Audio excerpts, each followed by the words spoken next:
D.B. Cooper.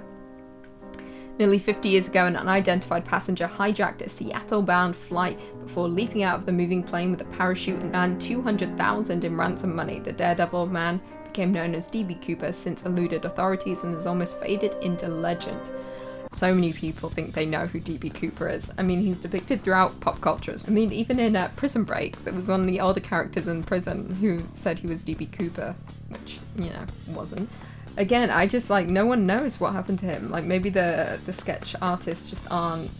The sketches just can't be correct, if that's the case. Otherwise, I feel like they would have found him. He can't have been hiding for that long unless he was just living in the woods, not on the grid. That is just baffling. Someone who'd done something such a high-profile crime and then never be found. That is absurd. Kinsey Luke, a California native, landed at the International Airport in Salt Lake City, Utah, where she was supposed to begin a semester of college. Kinsey's parents didn't hear from her after her flight landed or in the several days that followed. She missed every phone call and failed to show up for a final exam. The investigation that followed quickly discovered the CCTV footage, which shows the missing woman after her flight. While we can't assume too much from these photos, it's been mentioned that Kinsey seemed to wander around the airport aimlessly, as though she was waiting for someone. Investigators found that she took a lift from the airport to Hatch Park. Her driver was apprehended and interrogated as a possible suspect, but was released later on after they confirmed his alibi. Creepy. So she flew there to meet someone, and that person didn't turn out to be who they said they were. Or they were, but they were evil. Or she was just taken wherever she was dropped off, which is horrible. It's worse when it's unresolved or unsolved and the family can't even rest with the knowledge that they at least know what happened. That's worse when you just continue to mull it over in your head. What happened? Who did it? Who took her? That's awful. More than 80 years after Amelia Earhart vanished while trying to fly around the world, historians and explorers are still trying to solve the vexing disappearance of the pioneering American pilot. Earhart had already broken barriers as the first woman to fly solo across the Atlantic Ocean when she and navigator Fred Noonan embarked on what they hoped would be the first around-the-world flight in 1937. Yes, this is one of the most famous disappearances in history because she was never found. There's still so much speculation, as there are with any kind of case like this. There are pictures that people believe she's in, there's theories that she was spotted in certain areas and that she was still alive but she was just hiding or she was being kept hidden, but I just think that her plane went down, she was in the ocean. That's the thing that makes the most sense to me, but yeah, many other people believe that she was hiding in plain sight and she was just living a life somewhere else, but I completely disagree. Hey guys, welcome back to Top 10 Central Dark, your place for all things horror. I'm your host Lucy McPhee, and these are the top 10 people who disappeared without a trace. This is heavy. She got a ride into Edmonton from an unknown male and was never seen again. 2 years after her disappearance, a cell phone recording was released of Tucker speaking with the man, and she can be heard adamantly questioning his directions and their true destination. You better not be taking me anywhere I don't want to go. I want to go into the city. Jeez. Yo, we're not going into the city, are we? No, we're not. Just 4 days after the recording was released. And their search for the voice intensified. RCMP say they've received hundreds of tips, but the identity of the man behind the voice remains a mystery. Oh, that's so sad. Again, this is another occurrence. Like, the amount of Ubers I take in life, it does cross my mind that maybe one day one person isn't going to be like a proper Uber driver and that maybe they're going to just drive me somewhere to a deserted road and kill me. Oh my god, that would be terrifying. Sometimes the videos on this channel give me so much anxiety that I just don't ever want to leave my home again. So maybe I won't leave my home again. If you're friends with me and you don't see me, that's why I'm just hiding. At 3:25 the next morning, McKeague was spotted on CCTV entering the cul-de-sac of Brent Gobble Street, an area that contained several wheelie bins. He never left the cul-de-sac. McKeague failed to report for work the following Monday, instigating a missing persons case. His phone was eventually tracked to a landfill, and while extensive searches were undertaken, nothing conclusive was found. The prevailing theory is that a drunk McKeague fell asleep inside a wheelie bin and was crushed by a garbage truck. His remains may have been accidentally incinerated at the landfill, but this theory is contested by many, including McKeague's mother. Yeah, I know this story because I watch a YouTube channel called Bella Fiore, and she does Mystery Mondays, and this was one of the mysteries that she covered. And yes, that was one of the theories, that he'd fallen into a bin and that he'd got put into a garbage truck and taken to a landfill. But the argument was that, like, surely the men would have noticed the significant weight difference. Apparently, the weight, there was never added weight on the truck or something. It came down to the weight on the truck. It didn't add up. It didn't make sense. So other theories was that he was killed and taken there. But I don't know. The wheelie bin thing makes the most sense to me. If he was that drunk, he might have passed out near the garbage or to fall into a wheelie bin.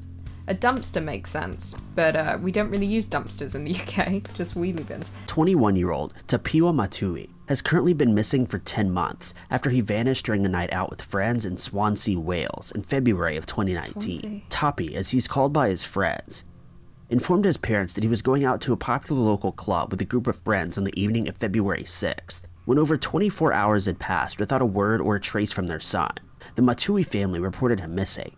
A search quickly went underway and police were able to collect CCTV footage of Tapi's post-clubbing adventures fairly early on. It's unclear where he went after this, but it's the last confirmed sighting of the young man alive. No offense to Wales, but you scare me. Although I was born near Wales. Not in Wales, but close enough. But Swansea, that's like a big city. Like, what? I mean, again, anything could happen at night. Evil people lurk during the night. 10 months, never been found. Did he ever get found? Like, how old's this video? Is this new? That's what's horrible. Like, someone can just go missing for that length of time and people have no idea. They don't know if he's alive, they don't know if he's dead. And then the family holds out hope. Yeah, I'm in my feels today. This is making me sad. This is a sad list. Jimmy Hoffa. When notorious Labour leader Jimmy Hoffa disappeared in 1975, it triggered one of the FBI's longest running organised crime cases in Detroit, while Hoffa was officially declared dead in 1982, which allowed his children to inherit his estate. His body was never recovered, and an FBI spokeswoman recently told Time his case is still in an open investigation. Jimmy Hoffa, is that the movie The Irishman? Was that about Jimmy Hoffa? I'm just blurring lines. I have no idea at this point. Maybe nothing was about Jimmy Hoffa and I'm just making it all up in my mind. I definitely know the name though. I just don't know much of his story. But I know he was someone that disappeared and it just didn't make much sense. I really have no idea though of what happened to him. But I guess as a Labour leader, you're going to have a lot of opposition and probably during that time, a lot of people that wanted to take him down. And I think he was in New York? If it's in line with what I'm thinking. Brandon Lawson got into an argument with his partner Ledessa Lofton and left home just before midnight. Soon after, he called his brother Kyle, saying that he was being chased out of town and had run out of gas. Kyle worried that his brother, who was involved in drugs, was tripping. But following that, Lawson made an eerie call to 911, saying that he was being chased into the woods. My truck ran out of gas. There's one car here and got chased into the woods. Please hurry. When Kyle and the police arrived on the scene, Brandon's truck was abandoned. Kyle's girlfriend Audrey reportedly received a call from Brandon, who said that he was just up the road and bleeding. However, he was never seen or heard from again. This is baffling. I mean, at first I was like, maybe he had some mental health issues going on and he was seeing things, or these were delusions. But now, yeah, it kind of seems like he was chased, or maybe he is like something flicked in his head and he just went and he was never seen again. But was his car found, did they say, or he was just missing? Maybe he ran into the wrong car in the road and they hunted him down, but I don't know, that's terrifying. Malaysian Airlines Flight 370. More than 200 people on board Malaysia Airlines Flight 370 appeared to vanish mid-air on March 8, 2014, despite government officials setting out on what they called an unprecedented search by air and sea that involved multiple countries and spanned at least 3 years. The aircraft and the remains of the 239 passengers remain missing. It's still unclear what caused the commercial plane to suddenly veer off course. Yeah, there's so many theories about this, and I swear they have found debris of the plane over the years. I feel like there's always reports of new stuff washing up on shore, but whether it's from this plane, I don't know. This one's terrifying, the fact that whole plane can just go missing. It obviously went down, so something malfunctioned within the plane. They lost their course, and I think they just went down. Some people thought they were shot down, or that it was even like a cover-up, but it's still, like, it's just so sad. Overall, the family's statements and given the evidence doesn't suggest that John went missing voluntarily. Saturday morning, his fiancée arrived at the hotel and woke her fiancé up. The couple talked for a short time, and according to her, everything was normal. They planned on the rest of their day before they proceeded to unpack. A few moments later, however, at 11 a.m., John left a hotel room without informing his fiancée of his plans or destination.